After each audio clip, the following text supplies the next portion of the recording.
ত্রয়োদশ জাতীয় সংসদ নির্বাচন অনুষ্ঠিত হতে যাচ্ছে ২০২৬ সনের ফেব্রুয়ারি মাসের ১২ তারিখে।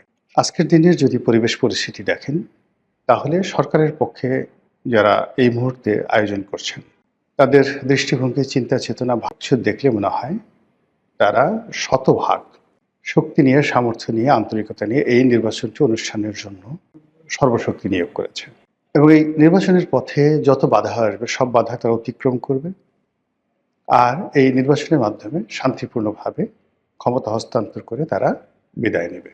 অনেকে যারা দীর্ঘদিন ধরে এই সরকারের কর্মকাণ্ড নিয়ে সন্দেহ প্রকাশ করেছিল, যারা সন্দেহ করেছিল যে সরকার ৫ বছর থাকবে, ৫০ বছর থাকতে চায়, এত সহজে যাবে না, ইদানিংকালে ডক্টর মোহাম্মদ ইউনূস এবং তার যারা সঙ্গী সাথী রয়েছেন, তাদের যে দৃষ্টিভঙ্গি, তাদের যে বাস্তব কর্মকাণ্ড, তাতে মনে হচ্ছে যে প্রিলিমিনারিলি দ্বিতীয় বিশ্বযুদ্ধের পর ভারতকে স্বাধীনতা দেওয়ার জন্য যেভাবে পাগল হয়ে গিয়েছিলেন এবং ভারতের ভাইসরয় লর্ড মাউন্টব্যাটেন যেভাবে তড়িঘড়ি করে ভারতের মধ্যে বিভক্তি ঘটিয়েছিলেন, যেভাবে আফগানিস্তান, পাকিস্তান, বাংলাদেশ, ভারত এই সীমানাগুলো চিহ্নিত করে তড়িঘড়ি করে যেভাবে ভারতকে স্বাধীনতা দিয়ে তারা চলে গিয়েছিলেন, ঠিক একই অবস্থা এখন বর্তমান সরকারের ক্ষেত্রে প্রযোজ্য।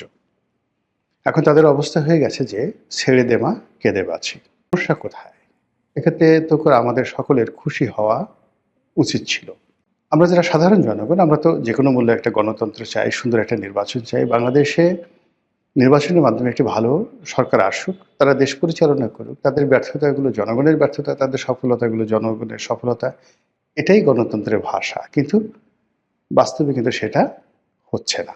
এর কারণ হলো যে এই মুহূর্তে সরকার তাড়াহুড়ো করতে গিয়ে যে আচরণগুলো করছে, তাতে করে স্পষ্টতই বোঝা যাচ্ছে যে তারা একটি বিশেষ দলকে ছাড় দিতে চাচ্ছে।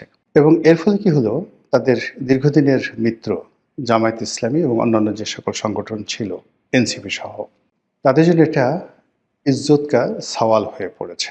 এবং গত ১৭ মাস ধরে ইউনূস সরকারের সকল কর্মকাণ্ডে তারা নৈতিক সমর্থন জুগিয়েছে, লজিস্টিক সাপোর্ট দিয়েছে এবং এই সরকারের হাতকে শক্তিশালী করার জন্য গোপন এবং প্রকাশ্যে যা কিছু করা দরকার সব কর্মকাণ্ড তারা করেছে। সেটা মব বলেন, বিএনপিকে কোণঠাসা করে বলেন, আওয়ামী লীগকে দেশ ছাড়া করতে বলেন, সব কিছুর মূলেই জামাত, এনসিপি এবং সরকারের মধ্যে যেটা মতানৈক্য ছিল, সেই মতানৈক্যের প্রেক্ষিতে ডক্টর মোহাম্মদ ইউনূসের কাছে জামাত, এনসিপির একটা কনসিডারেশন আছে, একটি আকাঙ্ক্ষা আছে, একটি দাবি আছে, একটি হক আছে। সেই হক যে জামাত এবং এনসিপিকে রাজনৈতিকভাবে প্রতিষ্ঠিত করতে হবে এবং তাদের যে কর্মকাণ্ড গত ১৭ মাসে, এই কর্মকাণ্ডের একটা ইন্ডিমিউনিটি দিতে হবে এবং আগামীতে যারাই রাষ্ট্র ক্ষমতায় আসুক, সেই সরকারে জামাত এবং এনসিপির একটা অংশগ্রহণ থাকতে হবে শতভাগ, অথবা জামাত এনসিপি সরকার গঠন করবে। এরকম একটা বিশ্বাস নিয়ে, এরকম একটা আস্থা নিয়ে, এরকম একটা কোঅপারেশন নিয়ে গত ১৭ মাসে অনেক যে রাজনীতির উত্থান পতনে, রাজনীতির মেরুকরণে যমুনার যে জোয়ার ভাটা, কখনো ডানে গেছে, কখনো বামে গেছে। এখন সেই যমুনার যে স্রোত, সব কিছু বাদ দিয়ে, নদী, নালা, খাল, বিল সব কিছু বাদ দিয়ে একটি বিশেষ জায়গাতে ধাবিত হচ্ছে বলে জামাতের লোকজন, এনসিপির লোকজন তারা গোস্বা করেছে। এবং সঙ্গতির কারণেই সরকার যে তাড়াহুড়ো করছে, সেই তাড়াহুড়ো করে বিএনপির কাছে যত দ্রুত ক্ষমতা হস্তান্তর করা যায়, তারেক রহমান সাহেবকে যত দ্রুত প্রধানমন্ত্রী বানানো যায়, তার জন্য সরকারের সর্বোচ্চ চেষ্টা। ভালো কথা, এটা হতে পারে এবং এটা হয় স্বাভাবিক। এই কারণে যে বিএনপি এই মুহূর্তে বাংলাদেশের বড় দল, আর বড় দলের প্রধান তিনি তো প্রধানমন্ত্রী হবেন, তাহলে কে প্রধানমন্ত্রী হবে তিনি ছাড়া? শেখ হাসিনা, নাকি জামাতের আমির, নাকি এনসিপির জনাব নাহিদ, কিংবা ধরুন স্বয়ং ডক্টর মোহাম্মদ ইউনূস? এটা হয় না। তো এই যে বাস্তবতা, সেই বাস্তবতা কিন্তু গত ১৭ মাসে আমরা সেটা দেখিনি। আমরা যেটা দেখেছি যে আওয়ামী লীগ তাদের 35% ভোটার, সহযোগিতার ভোটার আছে আরও 15%, সব মিলিয়ে 50% ভোটার মাঠের বাইরে। বিএনপির 35% ভোটার আছে, 50 আর 35 85। 85% ভোটারের উপরে বাকি 15% ভোটার, যার মধ্যে রেজিমেন্ট ভোটার সংখ্যা 4 থেকে 5%। জামাতের ভোট বাংলাদেশে 4 থেকে 5%। তো এই 4 থেকে 5% রেজিমেন্টাল ভোট মানে সংগঠিত ভোট, এর বাইরে এলোমেলো, সেটা চরমোনাই হতে পারে, অন্যান্য ইসলামিক দলগুলোর ভোট হতে পারে, সব মিলিয়ে নট মোর দ্যান 15%। তো এইটা একটা মানে বৈষম্য, সংখ্যা লঘিষ্ঠ সরকার। তো সেই সংখ্যা লঘিষ্ঠ সরকার গত 17 মাস ধরে 85% ভোটের যারা স্টেক হোল্ডার তাদেরকে মানে এক গ্রুপকে দেশের বাইরে রাখার চেষ্টা করেছে, আরেক গ্রুপকে ক্ষমতার বাইরে রাখার চেষ্টা করেছে। এখন সেটা বুমেরাং হয়ে গেছে এই সময়টিতে এসে। সেটা হলো আওয়ামী লীগ আর এখন আগের মতো নিজেদেরকে দুর্বল ভাবছে না। আর বিএনপি এই নতুন বন্দোবস্তে তারা হঠাৎ করে মানে 180 ডিগ্রি অ্যাঙ্গেলে উল্টে গিয়ে দেশের সকল দণ্ড মণ্ড ক্ষমতার মালিক হয়ে বসে পড়েছে। তো এরকম যখন ঘটনা ঘটে আপনার আমার দৈনন্দিন জীবনে, তখন আমরা কি করি? যেমন ধরুন, একটা খুব প্রাকৃতিক ডাক এসেছে, পেটটা একটু কিরমির কিরমির করছে, গুড়গুড় করে শব্দ হচ্ছে, আপনি বুঝতে পারছেন যে কিছু একটা হবে। এবং আপনার শরীর যখন কষা থাকে, দীর্ঘদিন কষা শরীর, কোষ্ঠকাঠিন্য, তো এরকম গুড়গুড় যখন শুরু হয়, তখন সেখানে আসলে যাকে বলা হয় আমরা সেমি ডায়রিয়া একটা অবস্থা হয়। আপনি বুঝছেন যে আপনার হাতের সময় বেশি নাই, আপনি দৌড় দিলেন বা জোরে জোরে হাঁটার চেষ্টা করলেন, আশেপাশে টয়লেট খুঁজছেন অথবা টয়লেটে যাওয়ার চেষ্টা করছেন। এর ফাঁকে কি কি দুর্ঘটনা ঘটতে পারে? ছোট্ট একটা শব্দ হলো, বায়ু ত্যাগ করতে গেলেন, কাপড় নষ্ট হয়ে যাবে। কিংবা দেখা গেল যে আর একটু অসতর্ক হলেন, পাটা একটু চেগায় দিলেন, কাজ হয়ে যাবে, জ্যাঙ্গে ঠ্যাঙ্গে সব ভরে যাবে। এই গেল মানে দুর্গন্ধের দিক। খুব সুস্বাদু গরুর মাংস, পোলাও, রোস্ট অথবা চিকেন ফ্রাই একেবারে গরম গরমই খেতে হবে, এইমাত্র কড়াই থেকে ভেজে দিয়েছে, এখনই আপনার খেতে হবে। যারা এগুলো খেতে পারবে না তারা ধরেন বড়া, পেঁয়াজু, বেগুনি, গরম গরম কোনো একটা কিছু, কিংবা ধরেন চা, খুব একদম ঠান্ডা হয়ে গেছে, হিমশীত হল, আপনি একটু চা খাবেন। তো তখন যদি আপনি তাড়াহুড়ো করতে যান, কি হবে? আপনার মুখ পুড়ে যাবে, তাড়াহুড়ো করতে গেলেই মুখ পুড়ে যাবে।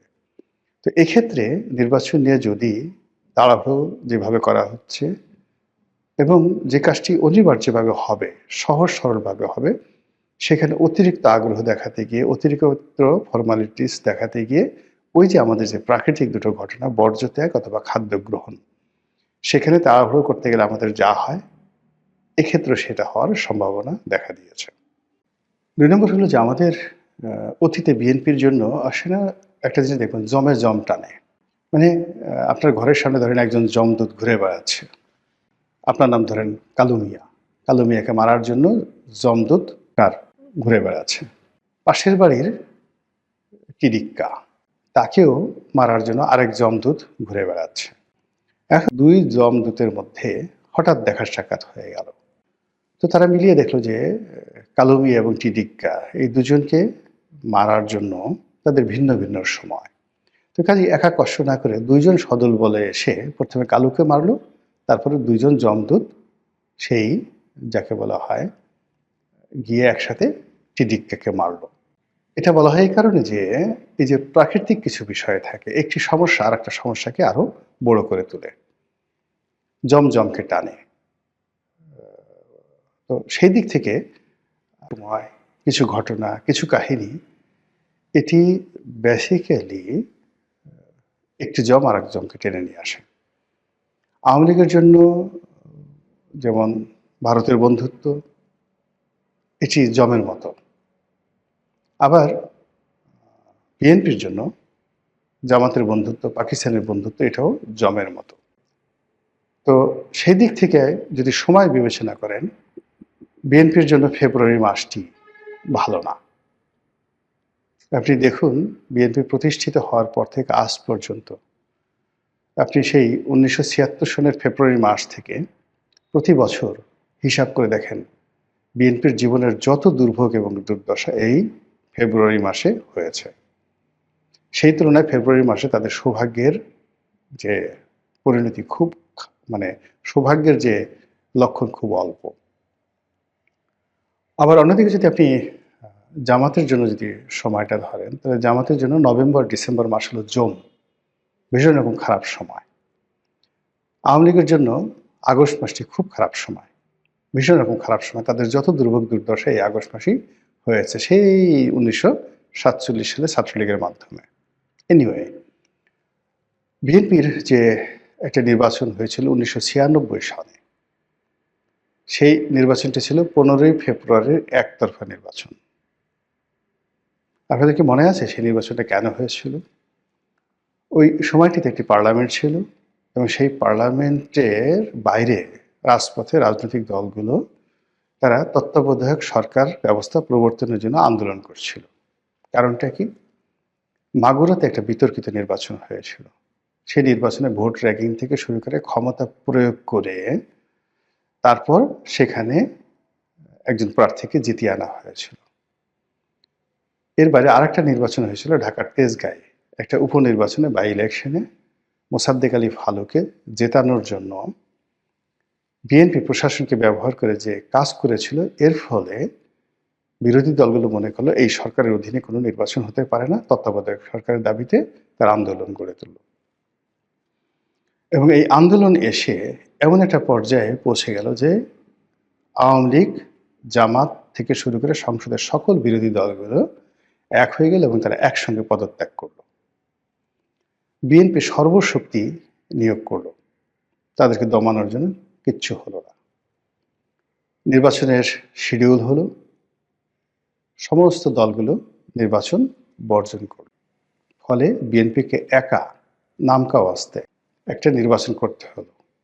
এবং সেখানে যেমন আওয়ামী লীগের বিনা ভোটে নির্বাচনে জাতীয় পার্টি ছিল, 15 ফেব্রুয়ারি নির্বাচনে বিএনপির কোনো এরকম জাতীয় পার্টি প্রক্সি কোনো গৃহপালিত বিরোধী দলও ছিল না। এর ফলে কি হলো? বিএনপি একটা তত্ত্বাবধায়ক সরকারের কাছে ক্ষমতা হস্তান্তর করে বিদায় নিল এবং আওয়ামী লীগ ক্ষমতায় এলো। এখন ধরুন সবকিছু ঠিক হচ্ছে, এই আগে যে ইগোরগুলো বললাম সেই ইগোগুলো আছে, রাজনীতির মেরুকরণ আছে, তারপরে দেশি বিদেশি নানা রকম চক্রান্ত আছে। সেই চক্রান্তের এমন পর্যায়ে এসে বাংলাদেশে কিন্তু দুটো গ্রুপ হয়ে গেছে। বিএনপির সঙ্গে কারা কারা থাকবে তারা সেটেল হয়ে গেছে, আর জামাতের সঙ্গে যারা থাকবে তারাও সেটেল হয়ে গেছে। এখন আপনি চিন্তা করুন যে বিএনপির সঙ্গে যারা আসছে বন্ধু হিসেবে তারা খুব ছোট দল, এরা ব্যক্তিগতভাবে দুর্বল আর তাদের লোকজনও তেমন একটা নেই। যেমন ধরুন হেফাজতের জুনায়েদ হাবিবি, নুরুল হক নুরু, তারপরে সেই আন্দালিব রহমান পার্থ, মানে এ সকল রাজনৈতিক দলের যারা বিএনপির সঙ্গে সাইফুল বিপ্লবী যে ওয়ার্কার্স পার্টির সাইফুল হক,